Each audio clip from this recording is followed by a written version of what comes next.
Okay, we're back, we're live. We're talking about Aloha United We Stand. And we're honored to have Howard Garval here. He is a kind of a huge figure in the charitable world of Hawaii. And it's an honor, Howard. Thank you for coming around. Oh, good to be here, Jay. Thank you for having me. 40 years he's been helping people. That's commitment, I'd say. And Child Family Service is a fantastic organization that has weathered every storm in all that time. Yes, yes. We're Hawaii's oldest human service nonprofit organization. We were founded in 1899. And I think that our mission has always been about strengthening families and fostering the healthy development of children.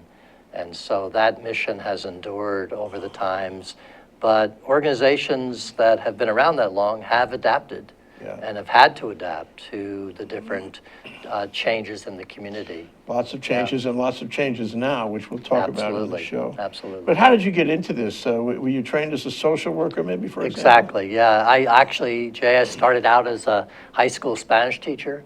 And I felt that a lot of the kids that we were dealing with in the school, the last thing they could even concentrate on was learning Spanish because they were so troubled. So I began to develop a real strong interest in being a helper in some fashion and wanted to be a clinical social worker. So I went to school to be a clinical social worker. And then as the years progressed, I realized that we also have to influence policy and really have another kind of impact at a much more macro level, if you will. Macro, you say macro, you mean government? Or government you mean the and society, in society in general. If we're going to really help people to make changes in their lives. So I moved from working with one family at a time to working with systems and being an advocate and moving into running large nonprofit human service organizations. So how are you funded? We're funded, 80% of our funding comes from government. It's a mix of state, county, and federal funding. And then the other 20% really comes from private sources, whether it's grants, whether it's fees, whether it's charitable giving. We increasingly benefit from donations from our supporters. And those are a few of the other funding streams. United Ways are part of that. Aloha United Way, of Aloha course. United Way. That's why we're here together. And we're statewide, so we also get funding from all the other United Ways. And so that's an important part. Are you adequately funded? Never. I just sort of knew the answer to that one. Yeah, you know, we do our best to continue to bring in private sources of revenue because government is not necessarily paying full cost for services, so we've got to bring in other sources of revenue to make that work. Yeah. You know, it's very interesting that maybe in the old days, maybe before 1899, you know, government was handling this kind of issue, and I think people found, and government found, that it couldn't, that government could not handle this kind of issue, and that you had to have charitable organizations to be committed the way Child Family Service is committed to go out there in the streets and handle it. I'm also reminded of what was it, River of Life. I studied River of Life for a while. We made a movie about River of Life. Okay. And what I learned was that River of Life was on the front, you know, on the frontier. They fed people. That's right. Sort of like IHS, feed people and take them off the streets, take care of them, give them a little attention and help them that way. And they were doing this. I'm not sure they still exist. Do you know? They do? They do. Okay. They are doing this, supported by various religious organizations. That's right. Who would prefer not to do it themselves for one reason or another. So it was like a proxy arrangement. And it's a proxy arrangement for all these safety net organizations. The government can't do it. Religious organizations may or may not be able to do it. At the end, you have to have the frontline organizations actually engaging with the clientele. And that's what That's you're right. doing. Yeah, and you know, we're a lot of our nonprofit organizations, particularly around the safety net notion of basic human needs, food, shelter, safety, are very much grounded in community and in neighborhoods. And so we have much more direct access to the people we serve, but they have better ability to access our services as well. And government can do certain things well, but government also tends to be much more bureaucratic. And so it's easier to have nonprofit organizations like ours to deliver some of the services that are better done by a non-governmental organization. Yeah. And I want to ask you exactly what you do with Child and Family Services. Before that, though, 40 years, I really need to ask you this, 40 years, but what keeps you there for 40 years? I mean, are you getting a level of gratification Yeah. that You know, consumes your life? Exactly, yeah. I mean, you know, as much as there are things that are easy to get discouraged about in our world and how certain problems seem very difficult to solve, like homelessness, which is big right now, Huge. of course. I take gratitude by the fact that every day I go to work for an organization that I know is making a difference in people's lives. And we don't always succeed with every single family and person we work with, but we have enough successes that is gratifying to me. And I get to work with a great board and a great staff who have that same passion. And we don't go into this work typically with a financial motive. We go in because we want to make a difference in people's lives. We want to give back, we want to help others, and for whatever reason, either because we've been through something and we've come out of it positively and we were helped, so we want to help others. But for whatever reason, that's really the driver for us. Yeah. And I say to our staff, that's what you come to us for, because you really want to be involved in an organization that can help others and can make a difference, and you can play a role in that. And that's the motivator. Yeah. Yeah. You said us a number of times. Yes. So I take it that means that this is something that's shared among everyone in the organization. Absolutely. Yeah. Yeah, we talk about it with every new hire orientation. I talk about the importance of that passion and staying connected to that passion. And that's what keeps me going for 40 years, Yeah. is being part of that. Yeah. Yeah. Now I want to tell you my four-poster story. Okay. I told you I would. Yes, you would. At the foot of 4th Street Mall. In fact, at every block in 4th Street Mall, as it goes Malcolm Mackay to downtown, there are 4 pedestals. And these are historic pedestals. They're in a design of a place you would throw the reins of a horse years ago, right around the time Yeah. that Child and Family Services was established. Yeah, okay? yeah. And they're, maybe about 6 inches, 8 inches in diameter, and they're planted in the concrete of 4th Street Mall. And they're a charming little accessory to 4th Street Mall. However, if you look carefully, you will notice that the brass caps that were originally installed on these 4 pedestals at each intersection are, for the most part, gone. Oh. There's only 2 or 3 left. Mm-hmm. Somebody took the time and trouble to remove them and steal them. Oh, yeah. So we had a little discussion, which will be on our OC16 show coming this Sunday, about what this all means. I mean, somebody did that. Is it a kid? Is it an adult? How did that person decide he wanted to steal the brass from our city, from us? Mm-hmm. From our heritage, our history, our culture, the sweet things that we build to make life better in the city. And we kind of concluded in a kind of rambunctious conversation that it was kids, probably, we couldn't be sure, and that it was kids who had too much time in their hands and maybe had a drug problem. It was kids that were reinforced by other kids, their peers, kids that did not spend time at home in the afternoon after school, if they went to school, and kids that did not know right from wrong and did not participate in the community, and for that matter, did not assist or contribute in any way to the community. If somebody's going to steal the brass off a post, Yeah. they're not going to do charitable work and come to you for as a volunteer, for example. And then we thought, well, how do you fix that? I'd love your reaction to this story. This is all true, right? But it's subjective. How do you fix that? When we concluded that it had a lot to do with dinner, because the family has to inculcate the sense of responsibility to the community and Yeah. any child. Yeah. And what better time than meals? What better time Oh, yeah. than dinner? That's very important. Unfortunately, a lot of families don't have dinner together. But if they did, if they would force themselves to have dinner together, maybe the brass would still be on the post. Yeah. That was our conclusion. I'm very interested in your reaction. Well, yeah, my reaction is the earlier we start, the better. So we do a program, for example, called Healthy Families Oahu.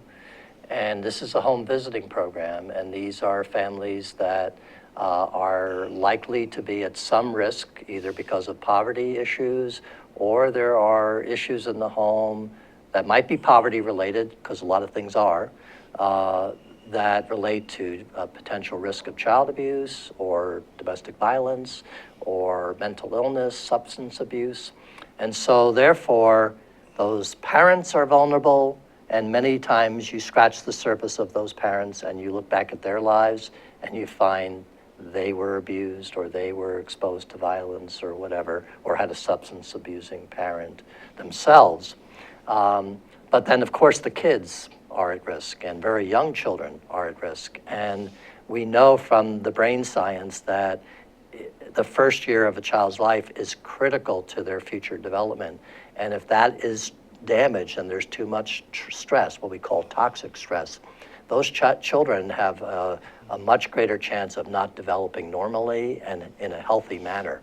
So the sooner we can intervene with families, and we go in right after birth to work with parents who may not have had the best parenting and really model for them how to make a good attachment, a positive attachment to their infants, their children, teach them parenting techniques and understanding child development and a lot of these parents have unrealistic expectations of what children can do at different stages. And so they tend to parent in a very harsh manner as they were parented. So we do a lot of teaching and a lot of modeling for them. And we've seen many healthy families actually move to being very nurturing parents, the parents themselves of those families. And those children are going to be so much better off and have a much greater chance of not ending up in trouble either before adolescence or by the time they reach adolescence. And our philosophy at Child and Family Service is that we never give up on anyone. We're here no matter what. And so we believe. You're such a social worker. I never met a social worker I didn't like. It is grounded in our social work, profession. Yeah. You know but we also believe you start where the person is. Yeah. But part of that means we have to approach people from a non-judgmental place. Yeah. So we are really having to build a trusting relationship by being non-judgmental. And then we establish that bond with the person or family we're serving and begin to help them identify what do they want to get out of life. And we, by believing in their ability to change their lives for the better, we hope that eventually they begin to believe that. And then they're at least have made the first step towards changing their lives for the better. But if you're worried about where your next meal is going to come from, or whether you're going to have a roof over your head, or whether you're going to be beaten or murdered by a partner in domestic violence situations, then you are in survival mode. And we've got to help families move out of survival mode if we're going to see any kind of sustainable change, long-lasting change. This is critical on an individual level, but when we get back from this break, I want to talk about how it affects our society here in Hawaii. Sure. When you have a lot of people, what's the effect of that? Yeah. It's Howard Garval. He runs a Child and Family Service, one of the oldest, 116 years old agencies in Hawaii taking care of children and their parents. We'll be right back. Aloha, I'm Keli'i Akina, president of the Grassroot Institute and host on Ehana Kako, a weekly program on the Think Tech Hawaii broadcast network. Ehana Kako means let's work together. Think of the sad alternative, let's not work together. Here in Hawaii, with all of our diversity and the richness of the people, it's important for us to come together around issues on the basis of what's right and what's good and what's going to serve the common good. And that's what we try to do at Ehana Kako. Every week, we interview movers and shakers, people in government, business, and other sectors of society to talk about how to create together a better government, economy, a better world here in Hawaii that can bless the rest of the world. I thank you for your attention to Think Tech Hawaii, and we look forward to seeing you every Monday, 2 to 3 p.m. on the Think Tech Hawaii broadcast network. We're Ehana Kako, and we wish you well. Aloha. Okay, we're back. We're here with Howard Garval of Child and Family Services, exploring from his point of view as a professional over 40 years at Child and Family Services exactly how this community works. And what I wanted to get to was, how it works from your vantage. We were comparing notes on years back, and my sense of it, and I'm not a social worker, but I never met a social worker I didn't like, never. That's good. Not once. Good. And I'll add one more to your list. Anyway, doing good for the world is a wonderful, wonderful thing. Yeah. But I have noticed in my observation of Hawaii that when I came here, there was ohana in a grander sense than there is now, and people took care of their family, vertically, and the children were more important to them somehow. On a macro level, it seemed like the community cared so much about their children. Their children were loved children more, Yeah. And over that 40 years, we've seen plantations end.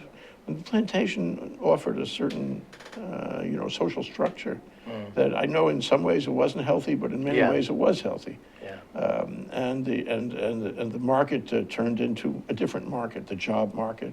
The number of jobs you had to carry in order to meet the price of occupancy and food. And there's all these factors seem to put more pressure on families in that 40 years. And you're shaking your head, which is a good sign. It sounds like I'm not entirely wrong about this, yeah. Oh, yeah. I think a couple things I would say about that. One is, the high cost of living here, everyone knows about, and the issue of affordable housing is a real challenge. And so we worry about the impact on many families, those we serve and those we don't serve, in terms of the quality of life that they can have and the stressors on that life. This is National Domestic Violence Awareness Month, and we know, for example, that couples with significant financial stress, especially if there's been any kind of history of domestic violence, are much more vulnerable to domestic violence. And so we worry about the financial stress that so many families are under. The other thing that I think is really something we're understanding better and better is what poverty does for families, for individuals. Poverty is the biggest factor in health outcomes. Poverty is the biggest factor in educational outcomes. And so unless we get to that root cause of poverty and identify ways to move people out of poverty, it's going to be hard to see more positive outcomes for families or individuals or kids, for that matter. There's even more research that shows that poverty has a negative impact on brain development for children, and they're potentially have a lasting impact, negative impact for them. So it's a critical issue, and we have begun to look at a anti-poverty model out of Detroit, which is a very poor city, and it's called Transition to Success. And it's really focused on starting where people are with basic human needs, making sure that those basic human needs are addressed. And one organization can't do this alone. They have to partner with a variety of organizations. So If it's food, you got to partner with the food banks or other organizations. Aloha Harvest is another one.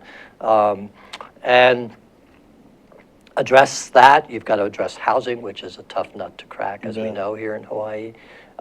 You've got to address safety, which we're very, it's kind of one of the core Physical areas. safety Yeah, from it's one of the abuse. core areas of expertise that Child and Family Service has, because unfortunately we work with so many children and families where child abuse, sexual abuse, domestic violence, sexual assault, a number of those serious problems occur. And so safety has to come first.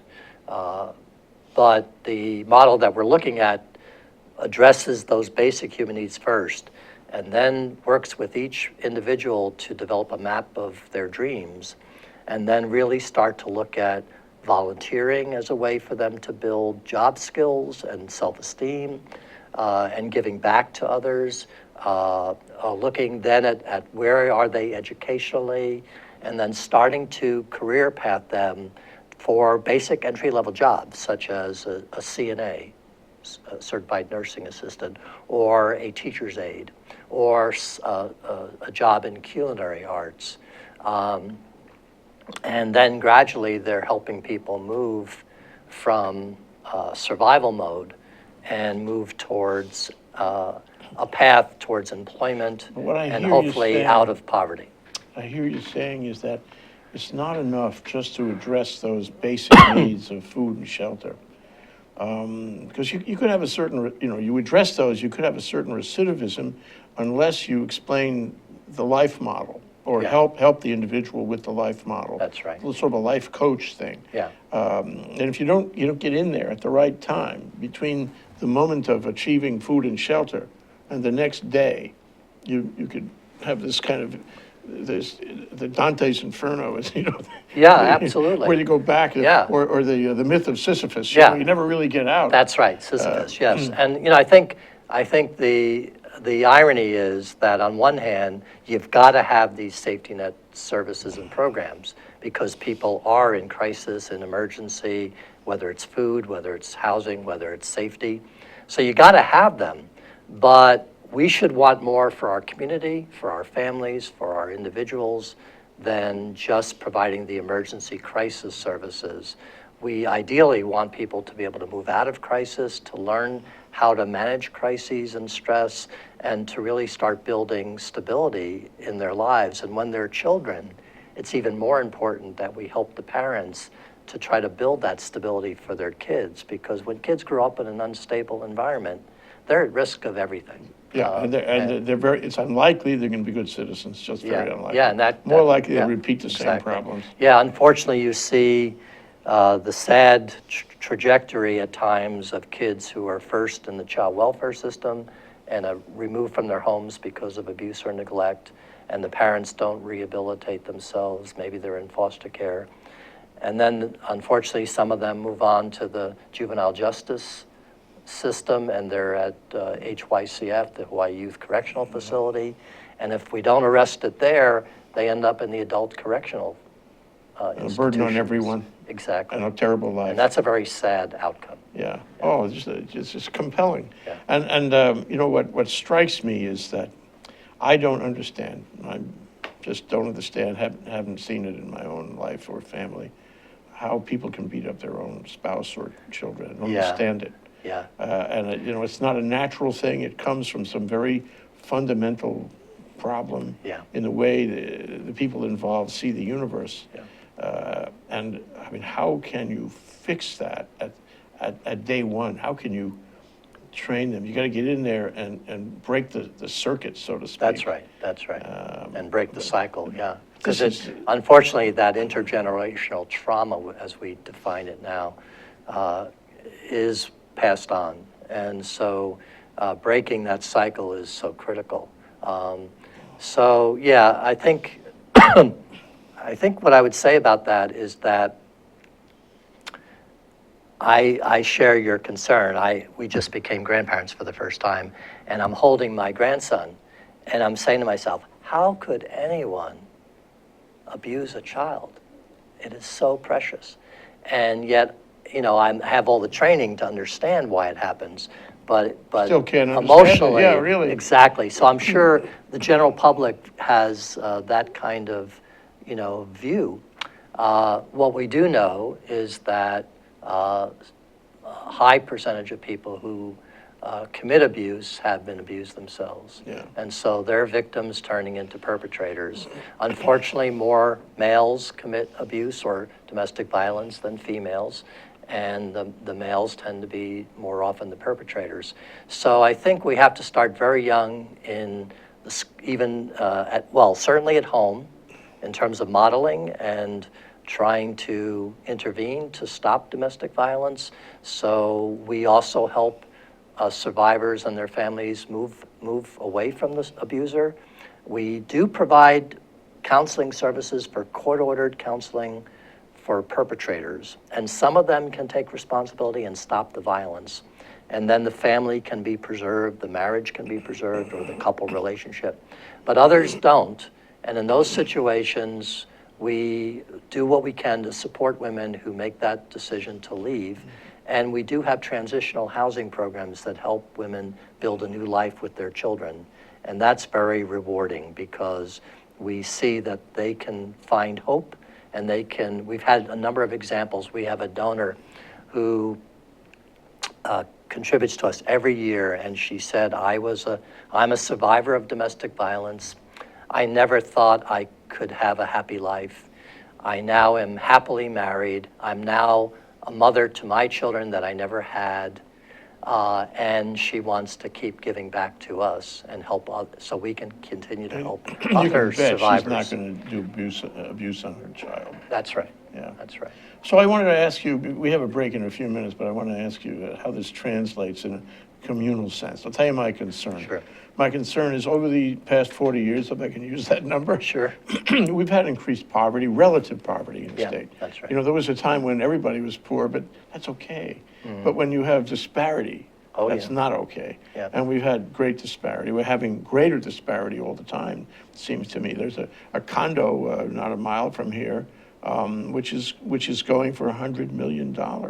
And it looks down on the tents, Yeah. what's wrong with this picture? Yeah. So we have increased disparity, we have increased poverty, and therefore we have increased the results of that poverty that you mentioned. And now it seems like to me anyway, just an observer, that we have two societies, that it's a bifurcation, the polarization, disparity results in a bifurcation, and now we have like two societies. One is the society that needs help in the worst way, may or may not get it, and the other is that doesn't need help because money solves at least most of the problems for them. How can, you can help, you are helping by reducing the amount of that disparity and polarization. Yes. The difference between the two societies, but how do you see it evolving? Well, it's a very growing topic, even in the political sphere, around income disparity. And I think there are multiple levels in addressing that. So there is public policy. One has to look at, are there some ways through public policy that we could reduce that income disparity and move either people out of poverty or working poor, for example, into self-sufficiency? Or are there ways we can improve the lot of the middle class, which a lot of people are saying the middle class has really seen no improvement, even though we see the wealthiest doing well. The poor certainly are not doing any better. Middle class is but shrinking. there are issues around taxes. There's the earning tax credit, which is a federal tax credit, but there's been advocacy to try to establish a state tax credit. This is the kind of idea that Ronald Reagan was a big supporter of. It's not a liberal idea. It's something that has often achieved bipartisan support because it can put more money back in the pocketbooks of our poorest of families, and they can then utilize that for savings or for moving towards training for a better job or whatever. So there are some things on a public policy level that we ought to look at that potentially can have an impact. We know that the general excise tax here is the most very regressive. Regressive, yeah. But we don't do something about it. Yeah. We know that that's true. And we did, I believe at the last session, they did something with the food excise tax. Did it pass? There was something they did pass. Yeah. I don't remember the specifics of it. Yeah. So some little bit relief, but yeah. Are we better off or worse off in this regard than the mainland? Have any thoughts? Oh, I think it varies. I think it depends on, state to state. I'm back in Connecticut quite a bit, and because we still have friends and family there, and I was there for 18 years, and they're struggling. They've had a real challenge in the state budget and their economy. They have not done as well as we have here in Hawaii in the last few years. So I think it really varies from state to state. Yeah. But in terms of the process itself, you can see it happening in most places in the country. Oh right yeah, now. that income and disparity is all over, yeah. absolutely. That's Howard Garval. He runs Child and Family Services. We're talking about the family.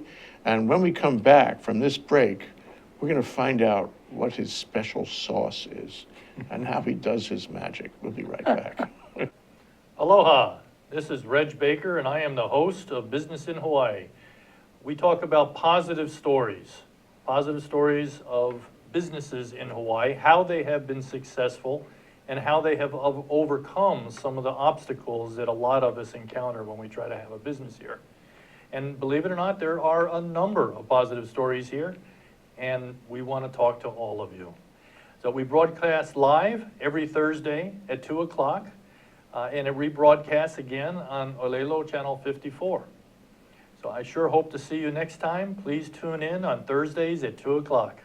Thank you. Okay, we're back. We're live. We're here with Howard Garval. It's an honor to have him in our station, and it's great work that he does. But I want to find out exactly what it is. So, it's not an accident that you're 116 years old, and you've been doing something right, and you've been helping a lot of people in areas where, a lot of people won't go. I mean, it's a very difficult area. It must be discouraging at times, but what do you do? How do you work your magic? Yeah. How do you put it all together? Yeah, well, first of all, let me just do a very quick thing about Child and Family Service. We are an organization that's statewide, so we're on every island, but we also are an organization that has over 48 human service programs, ranging from services to the, what we say, caring for keiki. And so we have child abuse prevention, child abuse treatment services, Head Start on Kauai, a variety of child programs, child welfare and child family support kind of programs.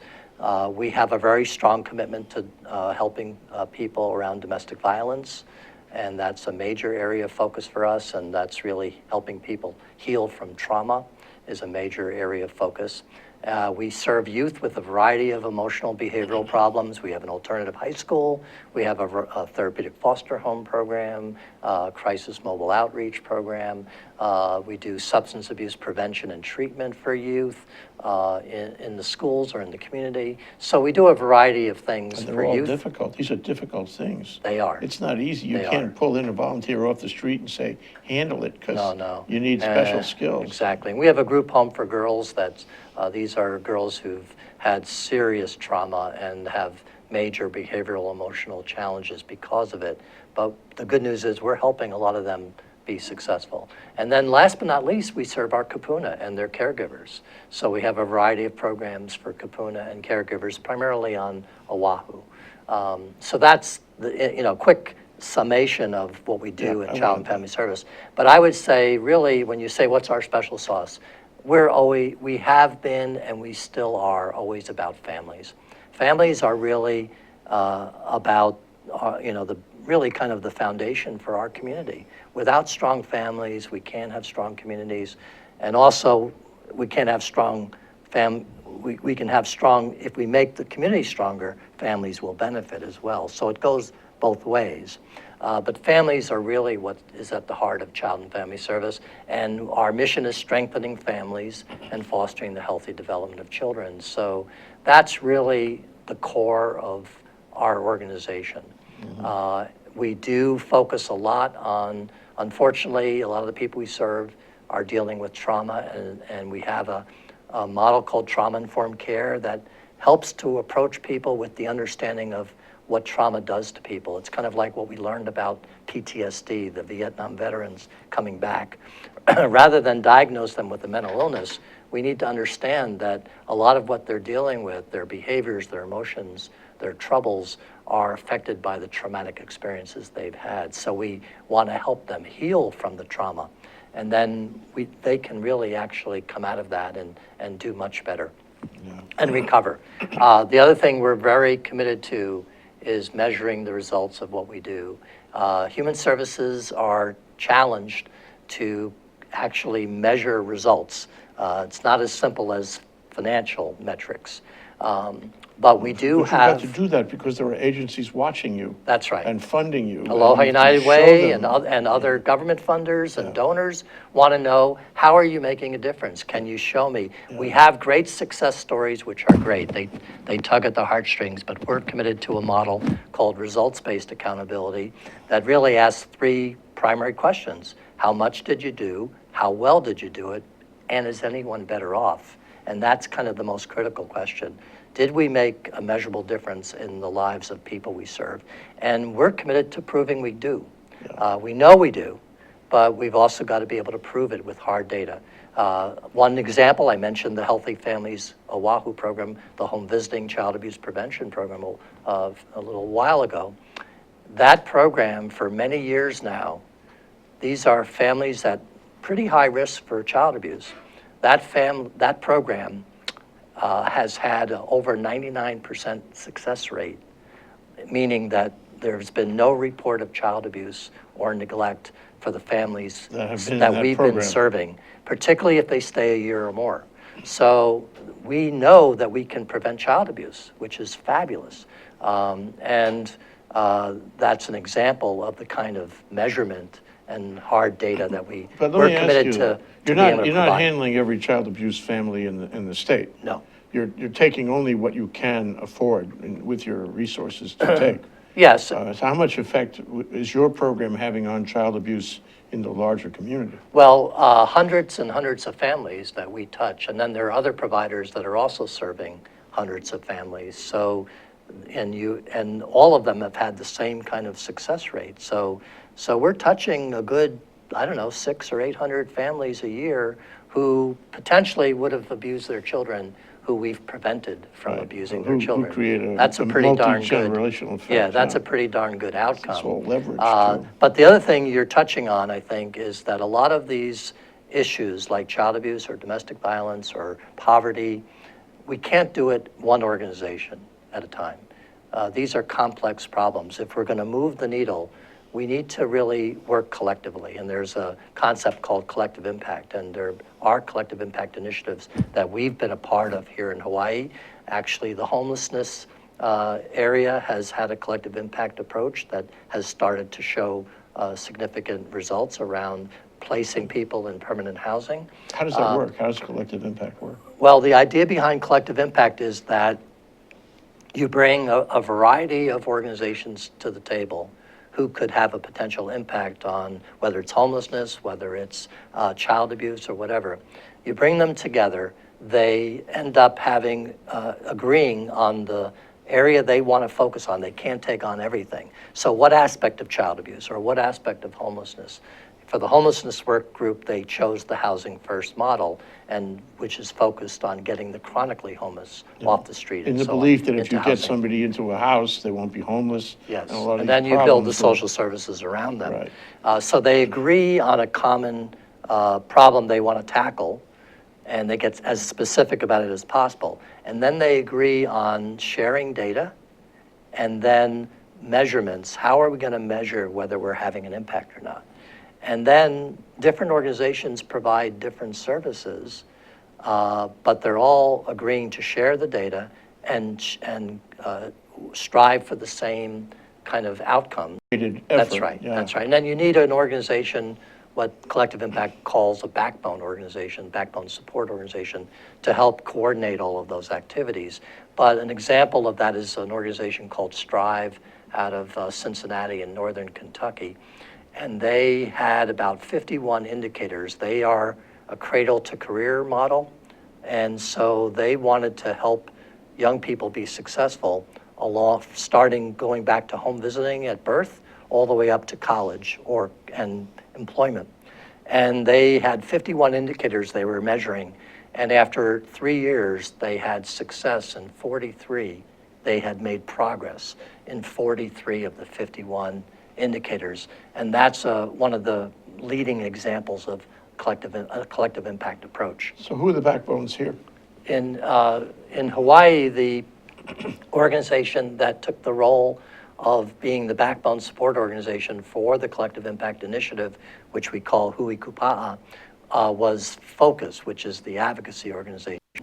Director, Scott Morishige, did a lot of the work on the homelessness work group and became very visible, and the governor Now selected he's the him coordinator as for the homeless yeah. coordinator. I for saw the him in a state. program a That's couple of right. weeks ago. He's Yeah, very so good. Scott did a very nice job, but he was a strong leader for Focused in our collective impact work. Okay, we're a couple, 3 minutes away from the end of our show, and I wanted to offer you the opportunity to speak to the people. Let's decide who you're going to talk to. Do you want to talk to the legislature? Do you want to talk to the governor? We have photos of each of these. Oh, Do you want to talk to the people, talk to the kids who might be volunteers? Maybe you should talk to all three, yeah. okay? Yeah. There's the camera. Sure. It's camera number 2, the Okay. famous camera number 2. Yeah, well, certainly Child and Family Service, you can check us out, www.childandfamilyservice.org, on our website, and there are opportunities to give back, and we always appreciate supporters, whether it's through donations, whether it's through volunteering. We would love to have people engaged with us and help us achieve our mission. So that's for the broader community. For families out there, we believe you can move from even poverty to a life of self-sufficiency. And we are there no matter what. So we want to be a resource to families whenever we can. And to the government, I think it's really important that the nonprofit organizations that deliver services under government are supported. Government has many priorities, but we help to both address the safety net issues, but also address moving people out of poverty or survival mode into more stable lives.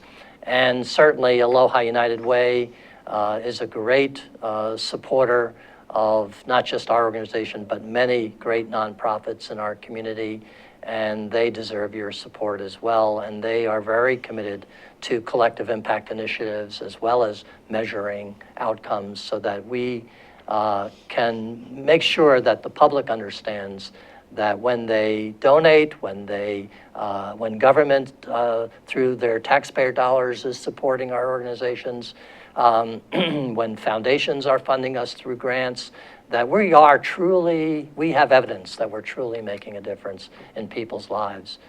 So that's what I'd like everyone to know. And I'd like them to know that you're building a better society for us to live in. And what you do to help people live better lives is to help everybody live a better life. Yeah.